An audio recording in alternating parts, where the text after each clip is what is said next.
Welcome back guys, this is Rick. Today I'm reviewing the Vivo Nex 3X. First I'm full overview of this device, then gaming. Snapdragon 865, how is it perform this device, everything review in this video, so guys don't skip. First full overview. The phone display is 6.89 inches Full HD plus resolution AMOLED display with HDR10 plus panel. No notch, no punch hole here on this display, so you watch any videos, movies or streaming you got full screen experience. One more thing, it's not a edge screen phone, it's waterfall display phone. I really love waterfall because much more curve here on phone sides. I really love it. Then it's the future. No volume maker keys here on this device. You want to increase volume or decrease everything in sensor. Just tap the phone top side. On bottom side is decrease volume. Yeah, it's future. Really, it's future. I really love this future. It's an AMOLED screen, so support under display fingerprint scanner. Fingerprint always working very smooth and fast. Yeah, it's not bad. Phone running on Android 10 built-in FunTouch OS 10. Mostly everyone hate Vivo phones reason only one. This FunTouch OS mostly look like same iPhone style. But now FunTouch OS 10 is looking very new and mostly every settings look like same Android devices. So I really love FunTouch OS 10. Processor. Phone comes with Snapdragon 865 with 5G processor on benchmark score 5,81,000. Benchmark score compared to other devices Xiaomi Mi 10, Mi 10 Pro and Black Shark 3 is mostly same 5,80 and something.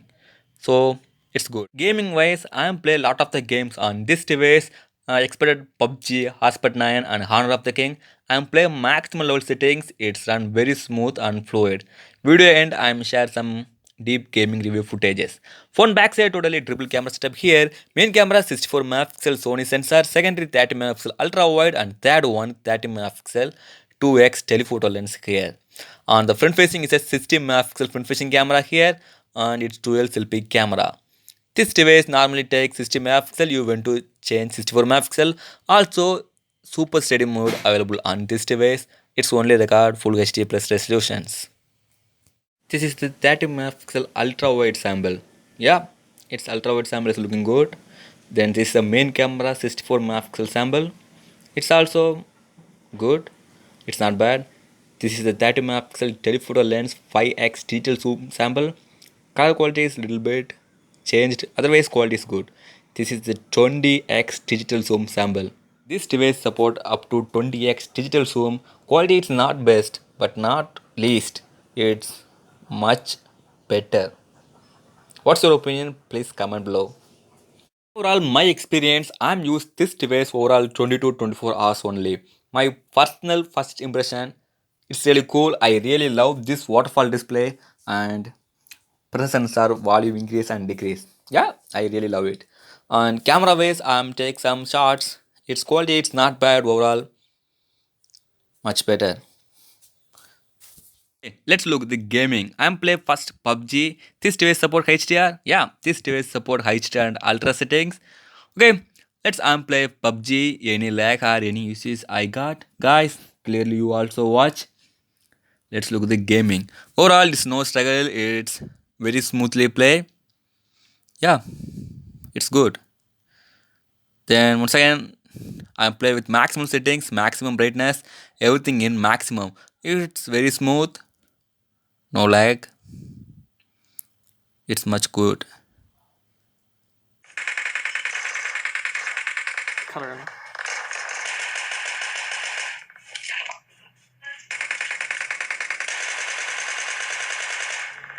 Yeah guys, I'm play PUBG with maximal settings. I didn't get single lag or frame drop. It's much better and also very fluid to play game. Cool. Okay, then second game it's Aspect 9. Also set the maximal settings on this device. How is it gaming performance?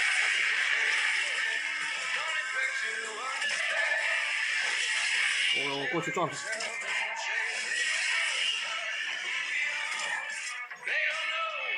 哦，这个怎么回事？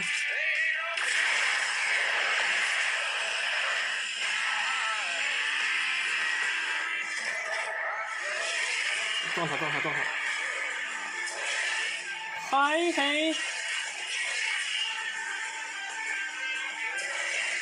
哇，这个屏幕真的是特别舒服啊，看着。